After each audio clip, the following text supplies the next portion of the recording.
Grow bag, ഒരടിയുടെ square grow ബാഗാണ്. ഇതിന് grow bag നിറയ്ക്കുന്ന വിധമാണ്. എന്തിനാന്ന് ചോദിച്ചു കഴിഞ്ഞാൽ ചീര, ചുവന്ന ചീരയുടെ വിത്ത് മുളപ്പിച്ചെടുക്കാൻ വേണ്ടിയിട്ടുള്ളതാണ്. അതിനുശേഷം 10 ഗ്രോ ബാഗ് ആണ് എടുത്തിട്ടുള്ളത്.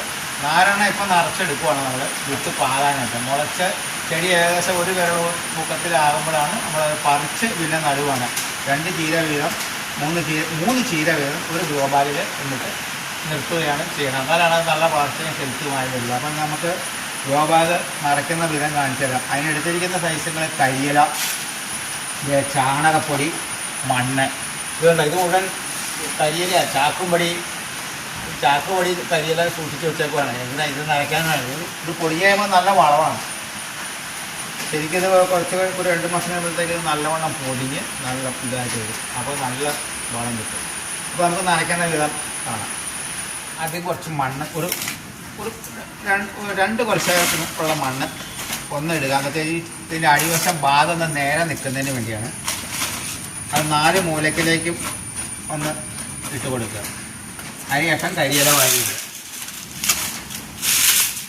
കരിയില നല്ല ഉണങ്ങിയ കരിയിലയാണ്.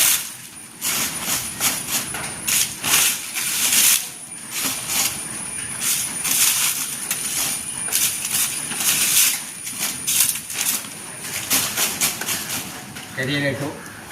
ലേശം ചാണകപ്പൊടി ആ കരിയിലേക്ക് മുളക്കിൽ ഒന്നുകൂടെ.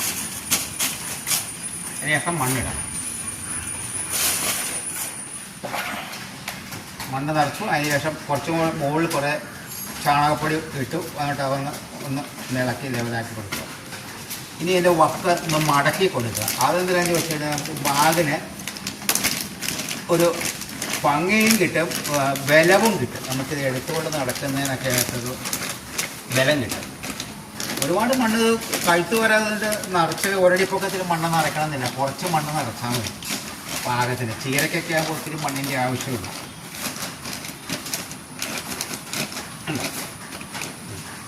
കറക്റ്റായി.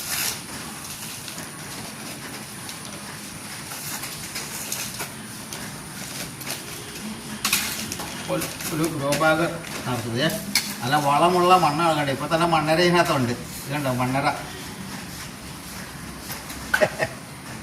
മണ്ണിര. കർഷകൻ്റെ ബന്ധു എന്നാണ് പറയുന്നത് മണ്ണിര. അങ്ങനെ 2 ബാഗ് ഇപ്പോൾ നമ്മൾ നിറച്ചു. 2 നിറച്ചു. ഇനി ഒരു 2 കൂടെ നിറച്ചിട്ട് ചീരയുടെ വിത്ത് പാകും. വിത്ത് പാകുമ്പോൾ ഇച്ചിരി പൊടിയേരി എന്തെങ്കിലുമൊക്കെ ചേർത്തിട്ടാണ് പാകമുള്ള, അല്ലെങ്കിൽ ഉറുമ്പെടുത്തുകൊണ്ട് പോകും.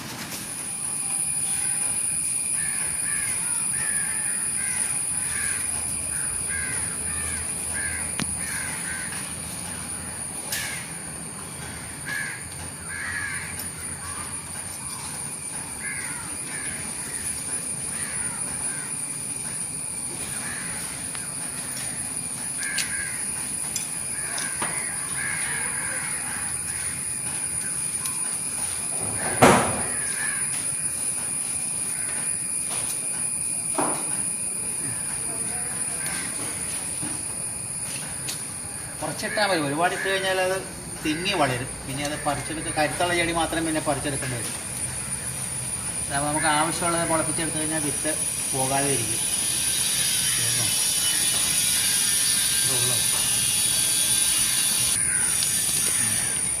2 സൈസ് ചീരയാണ്, ചീരവിത്താണ്.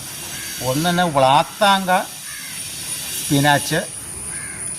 ഇതിൻ്റെ പേര് ആലത്തൂർ റെഡ് സ്പിനാച്ച് എന്നാണ്.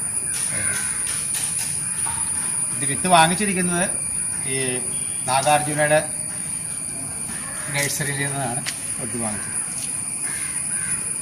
അപ്പം 4 ഗ്രോ ബാഗിൽ നമ്മൾ വിത്ത് പാകിയിട്ടുണ്ട്.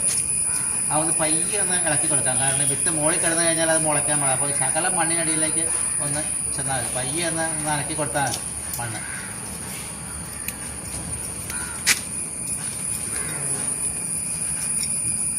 ഇപ്പം എല്ലാ ഭാഗത്തും വിത്തായിട്ടുണ്ട്. ഇനി ഉറുമ്പിനെ പറ്റിക്കാനുള്ള പണിയെടുക്കാം. നമ്മൾ ഇതിട്ടില്ലെങ്കിൽ അരിപ്പൊടി ഇട്ടില്ലെങ്കിൽ ഉറുമ്പ് ഒന്ന് വിത്ത് പെറുക്കിക്കൊള്ളു. അപ്പോൾ എല്ലാം മുളയ്ക്കില്ല. ഇതിപ്പോൾ ഇതിലെ അരിപ്പൊടിയുടെ തരി ഉറുമ്പ് പെറുക്കിക്കൊണ്ട് പോകുള്ളൂ. ചീര വെച്ച് മുളച്ചും കിട്ടും. ഇനി പയ്യെ ഒന്ന് അനച്ചു കൊടുക്കാം. സബ്സ്ക്രൈബ് ചെയ്യുക, ലൈക്ക് ചെയ്യുക, ഷെയർ ചെയ്യുക.